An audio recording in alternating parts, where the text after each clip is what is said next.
Hey everyone, welcome back to the channel. My name is Tori if you're new here, and today I wanted to take you into my kitchen, my garden, and show you some meals that we have been cooking during our no-spend weeks. And I feel like this is attainable for everyone. I understand that not everybody has a garden, but you can pick these items up on the cheap and make some tasty meals on the cheap. So I hope you like that kind of thing. If you're new here, we love to get creative in the kitchen. If we are ever out of an ingredient, we just use what we have on hand, and I really think that helps us when it comes to budgeting. That's definitely a big contributor, so I hope you enjoy this. We are going to head out into the garden and I'm going to show you some unique recipes today. I will try my best to type it out in the description box, but if you have any questions, definitely comment in the comment box down below. If you're new here, love it if you would hit that subscribe button. My name is Tori. We make videos 3 to 4 times a week all about prepared life here on a budget. So without further ado, let's get right into today's video. All right, so here's what we have going on right now. I have a few squash I'm gonna let go until we leave, and then I will, well, these are pumpkins, but anyways, I'm gonna pull them the day before that we leave our trip, and then carrots are gonna stay in the ground until we come back. I have a few more seeds to save. If you were here last week, I did a video in the garden. I do have some disease in the garden that needs to leave, so my husband said that he would do that when we're gone, which is really cool. And then over here, we just have a bunch of these little blush tomatoes. So I'm going to take a few of these and windowsill ripen them. Yes. And then the green ones will stay for now. My chickens are very curious as to what's going on. I have some molting ducks I've talked about, but look at that.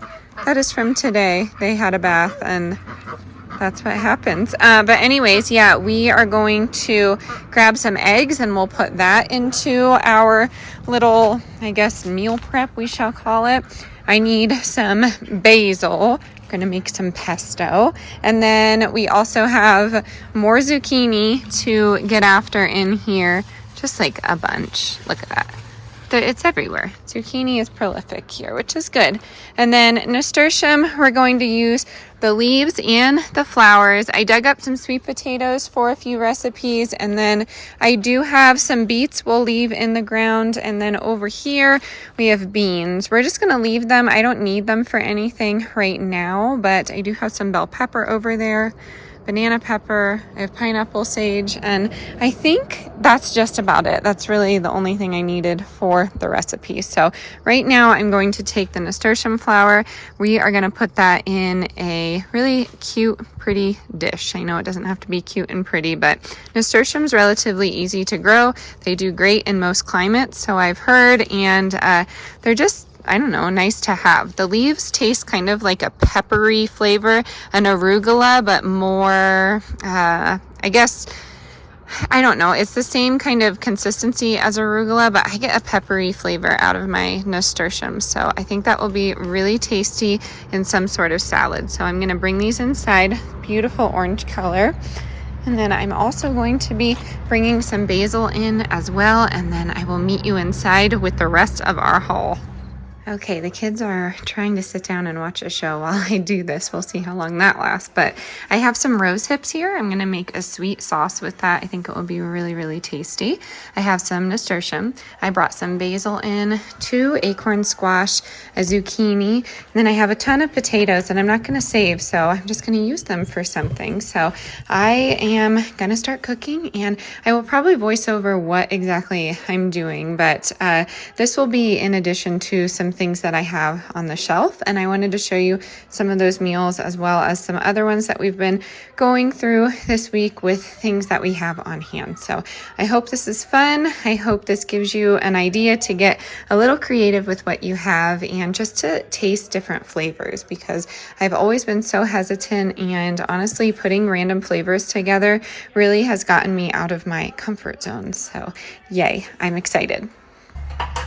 First things first is the squash. I'm just going to cut that in half, take all those seeds out, and we are going to put it on a baking sheet with some olive oil and cut it so we can use it for something. And then we are also going to be saving these seeds. So I always mention this. This is just like a little squash scooper that I always use. I got it from Walmart, I think, or light my fire, but it has a blade on it. It's a camping fork slash spoon slash knife, and I find that it's really easy to go around the squash center like this and kind of cut it up. So I think this was like $1, but we're gonna take all those seeds, we're gonna roast them, but we're also gonna save some to plant for next year. So you really just want to get the insides out of there. This is how I cook all of my pumpkins, all my squash, spaghetti squash. I even cook zucchini like this. Just split it down the middle, olive oil, salt, and pepper. You're good to go. All right, so I have olive oil on there, and then this is my infused nasturtium salt. So I just dried the nasturtium leaves, and then I put it in some Redmond real salt, and it's like a seasoned salt, but it has that peppery flavor from the nasturtium leaves. So that's a fun thing to do with the leaves when you're, I don't know, seeing an abundance of them. So I just flip them over so they vent.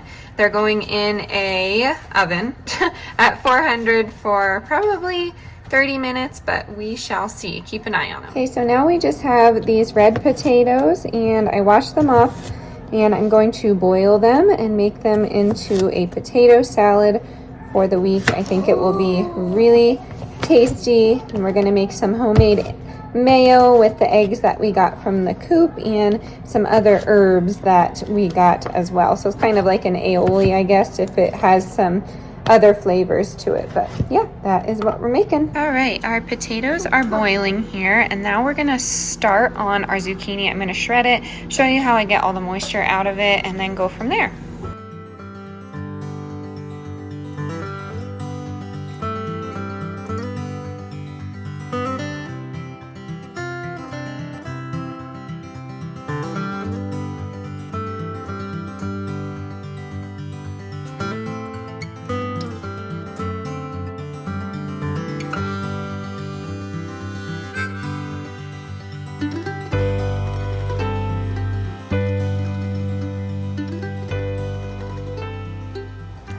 All right, so I just have my bowl here and then my zucchini, and then I just take my cheese grater and shred it.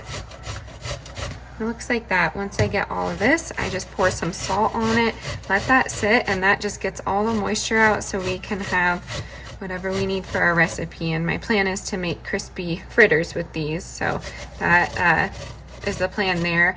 And we have plenty of squash, so you could make some, or zucchini, so you could make some zucchini dark chocolate brownies, which are really good. I will leave that recipe down in the description box. I'm not making those today, just focusing on the savory I guess side dishes and mains that could get us through the rest of this week here. So yeah, you will see a lot of water come out of your zucchini.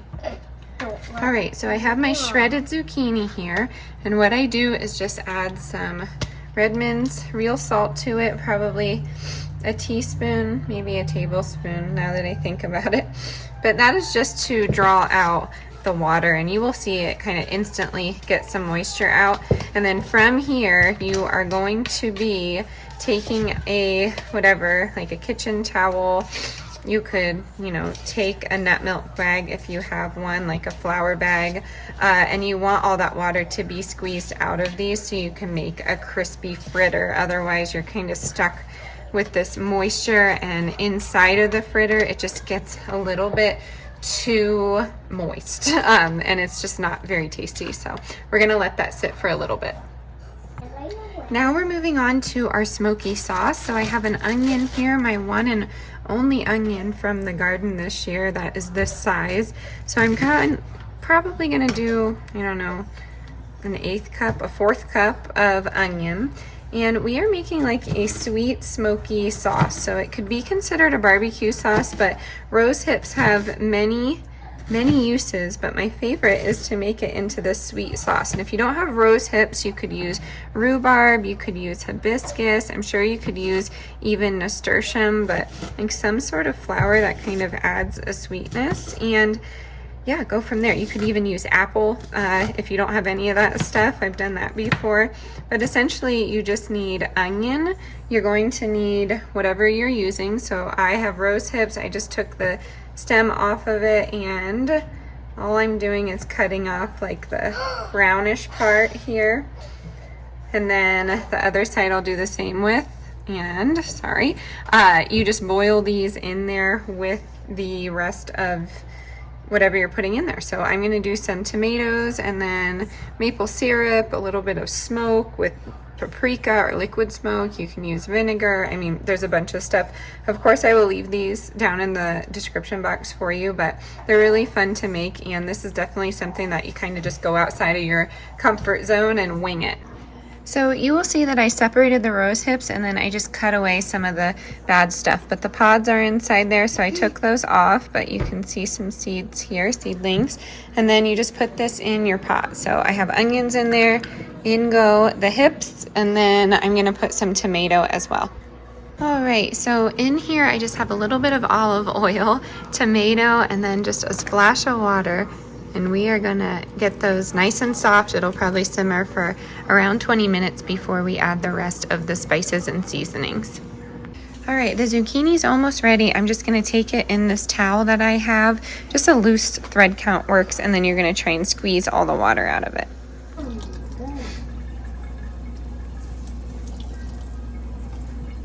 All right, so this is what you want. It's still gonna have some moisture in there, but we got quite a bit out. So we want this, and now we're going to add some nasturtium to it, but I'm going to soak the leaves in a little bit of vinegar water or salt water. So I just pulled the center out there and then tore up some leaves. I was just trying to get any bugs if there was any in there. So I just soaked it in that vinegar and water solution for like, I don't know, 10 minutes, and then I tore it up, and this is what I have. And I'm going to add this to my zucchini fritter. All right, this is what our sauce so far is looking like. You will see that most of everything has softened except for the rose hips. They take the longest, but they are getting there. So this has been going for about 15 minutes, and I'm just gonna let it go for another 10. All right, so I have the seeds separated, and I'm just setting them out on a dry cloth here. Well, kind of, because I used it for zucchini, but I'm just pat drying them, and then I will roast them in the oven with some salt, pepper, and just a little bit of olive oil, and that can be a topper or a snack, just something simple. And then I did save a few that I am going to completely dry and freeze, so I can save them for next year. And then this is what we have going on over here. The squash is out, so I'm just gonna flip it over, and I'm going to take the inside of the squash and make it into some pasta. I think it will be really, really tasty with some pesto, which is what we're gonna do next here. So I'm just trying to flip them. Don't do what I do, just use I don't know, some tongs so you don't burn yourself. But that is how that's going. That is how the sauce is looking. We are ready to add our spices. And then the zucchini, I just added onions over here. I have the potatoes cooling in the refrigerator. I know it seems like a lot, but once you get your rhythm, you just kind of go with it. Those of you who love being in the kitchen, you know how it goes. So these will go in the oven first, and then we will move on to our basil pesto.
Okay. I just need a few. You're not even using them. Goodness. Ducks. Ducks. Oh my god. Okay, excuse me. Ducks. Okay. Wow. Okay, so I just need 2, but I will come back out for the rest. Thanks, girls. Good job. Oh, Thanks, Patsy. Thank you. Wow. Losing some feathers, huh? Pardon. Excuse me. Can I have these? Thanks, Dolly. Excuse your whole self. Excuse me. Mm-hmm. Thanks, Dixie. Don't. All right, zucchini fritters. I just have the onion, the nasturtium. I have zucchini, a fresh egg. Oop. And we're gonna stir that all up here quick with some salt and pepper. And I might need to add flour. I'm not sure about that yet. You never know, because sometimes it could release more water. Actually, I'm just gonna add maybe a tablespoon, and I'm gonna mix that together, and we're gonna fry it in some avocado oil. But this is an easy one. You could add carrot to this. Anything you have in the garden can be put into this like fritter batter, I guess you could call it. You could add potatoes to this and make it a more latke style and just like make this super bulk. I've even added like a white bean to this just to bulk up the protein, but this is all we're gonna need for tonight. And you can dip this in whatever you want. It's always good with a dipping sauce. But yeah, you're just gonna need that kind of pasty texture. I don't really know what else to call it. I know that's not like an appetizing word, but that works the best. And then you just drop it in the hot oil, or you could bake these, but very yummy, little bit peppery from that nasturtium, and just overall amazing. So I will show you those fried up in a second. Okay, and now the homemade mayo. We're just going to add avocado oil in. I'd say maybe a 1/4 cup, depending on how much you're making. And I've seen people use the whole egg. I've seen people use just the whites. I've seen people use just the yellow, but this is, I'm out of practice because I let my kids crack all the eggs. But yeah, this is basically what you're gonna need. I'm gonna add a little bit of lemon juice. That's all I have really. And then some fresh dill. My dill didn't do the best this year, but we still have some. And then just a touch of your favorite mustard. So put that much in, and then I use my immersion blender. Yeah, that's good to go. I don't add any sweetness to mine, but you totally could if you wanted to. And then I just add salt and pepper to whatever dish I'm doing this. If this is for sandwiches, then I will add it to that. But this is pretty much what you need, and this is what we'll be using for the potato salad. So I just take these by the spoonful, sorry about the angle, and I just drop them in the oil. You could form them into a patty, but these are kind of like haystacks, if you've heard of that, where they have more of that rough texture to them. So I think we'll have 6, just enough for everyone for supper tonight, and then we could save some for breakfast tomorrow and serve it with an egg on top or some sausage. Obviously we don't have any animals on the homestead, so you won't be seeing any dairy from here or any meat, but we freeze everything that we can when it's on sale, or we buy our meat in bulk. Oil just needs to get evenly distributed, but that's really tough with my pan. And I have my cast iron over here, but I'm using that for something else. So this is this is how we're gonna do it tonight. Wait till that's brown, and then you can flip it. And then the fun thing about chickens and my perpetual food waste in my household, because I have toddlers, I was always taught to clean my plate. I never, well, unless I truly hate it, which is never the case, always taught to clean my plate. I wasn't able to leave the dinner table until I did that. And I just, I'm finding that hard with the toddlers. So moral of the story, yes, Winnie, the ducks are alerting the other ducks there's food. I give it back to the chickens and ducks, and they give us eggs. And I give them shells just like this. They are just fine. I see everyone doing it such a special way, but again, I get most of my knowledge from an old farmer here, and he just is so knowledgeable when it comes to everything, really. So he did meat birds and hens, but yeah, I'm gonna put it right here, and the girls will go for the eggs first. That's their jam. Oh goodness. Here they go. Come get it, ducks. And I did a reel on eggshells, and I got so many just like, I guess, uneducated comments. I'm not an expert on birds, but no, I'm not feeding them their own chicken babies. And to be honest with you, you don't really want to know what those hens do without me, because they would eat their own if they wanted to. I don't allow that, and they can't because I don't have a rooster. But on that reel, I just got so many like, how could you, and the cannibalism, and it was just crazy to me. So I don't comment on something unless I don't know, have at least a little bit of information on it. But don't be afraid of giving those chickens your eggshells. That's really good for them, and they would do it anyways if I wasn't here. So yes, back to the zucchini cakes. Okay, while those cook, we're gonna do the potato salad. I have chilled potatoes and onion, and then I have my mayo mixture, and that already has dill in it, so I'm not gonna add any extra. And then I'm actually adding that barbecue sauce we made into the potato salad. So I have the barbecue sauce. I kept it pretty rough chopped, and what I'm going to do is just put that in there, and then that just adds a nice little sweet smoky taste. This barbecue sauce is actually really good in chicken and pork, so you can just marinate that in your crock pot if you want. But this potato salad is really tasty. I always find that it's like a fall potato salad when you're adding that smokiness to it. But again, give it a shot. If you have not ever tried rose hips and maybe you're afraid to, you could do this with rhubarb, like I said, or apples, or something on the sweet side, peaches, nectarines, or just really find anything and see if you can use it. I have wild horseradish, well, not wild, I have horseradish back there growing that I didn't plant. I know the previous owners did, and I kind of had to barricade it because my kids would touch it, and if you didn't know, that could really burn their eyes depending on the variety. So yes, this is going to be very, very good. You could even serve this warm if you wanted. Just pop it in the oven. It has that oil from the mayo and that flavor from the barbecue. You could put some cheese on top of this. You could put taco seasoning on here and make crispy potatoes.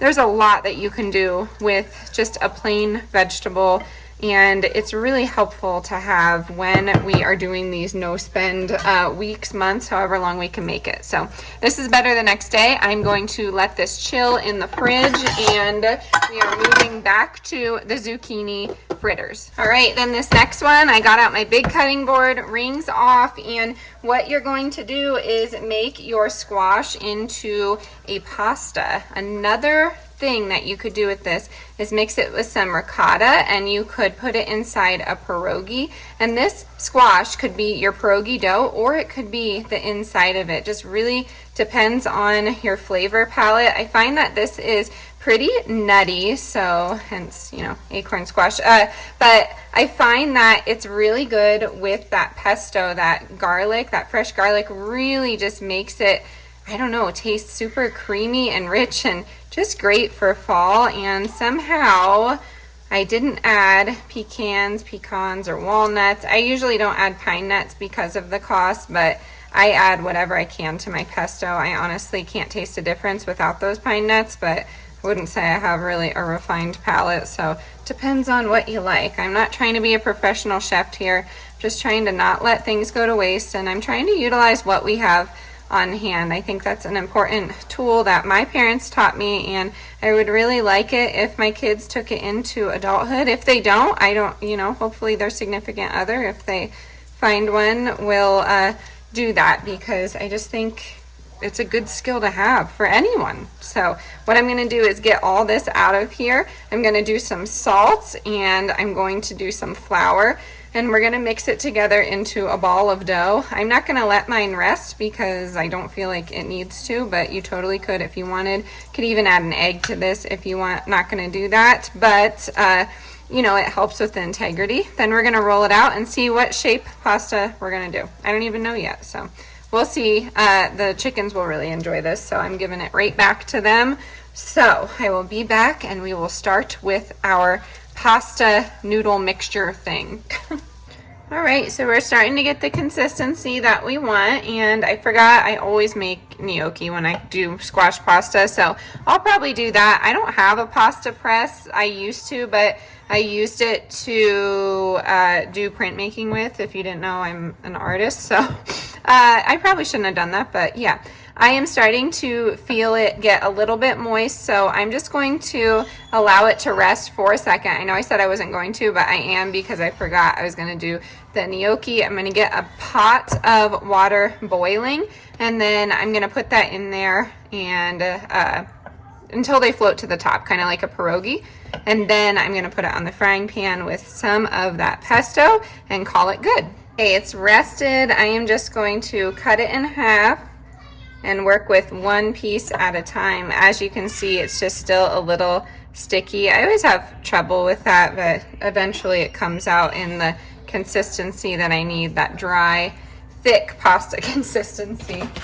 So I've just been adding it by the tablespoon. I'll probably need 3 more tablespoons, and then I will roll it into, I don't know, like I guess 2 logs here and go from there.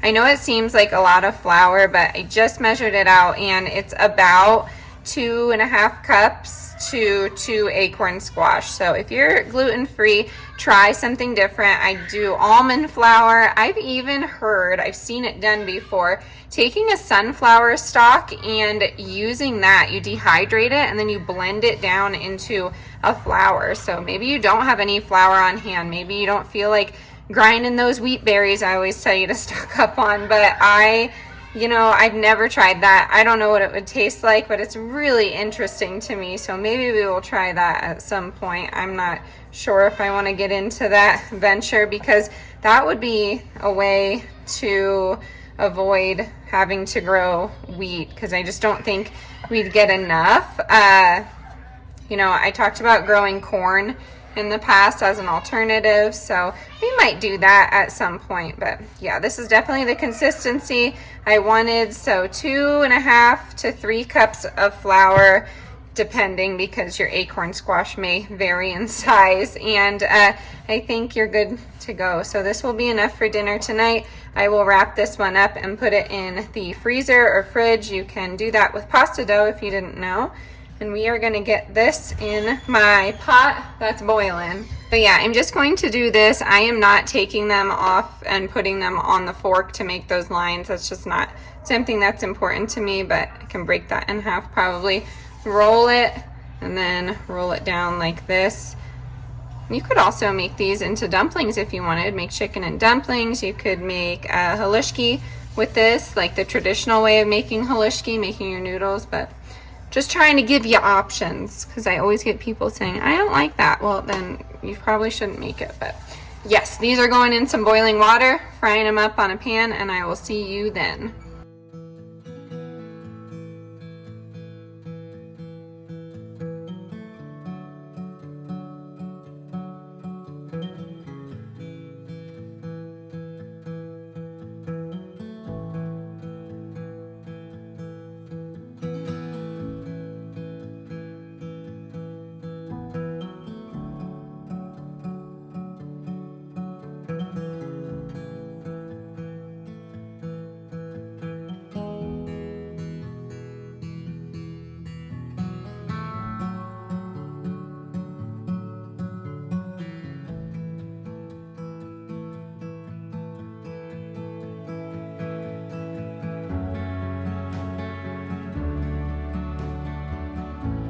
Okay, so they are boiled. I got the water out, and now I'm putting it in with some olive oil and brown butter, and then the pesto goes in and we fry it up, make it nice and tasty, and I will show you the finished product.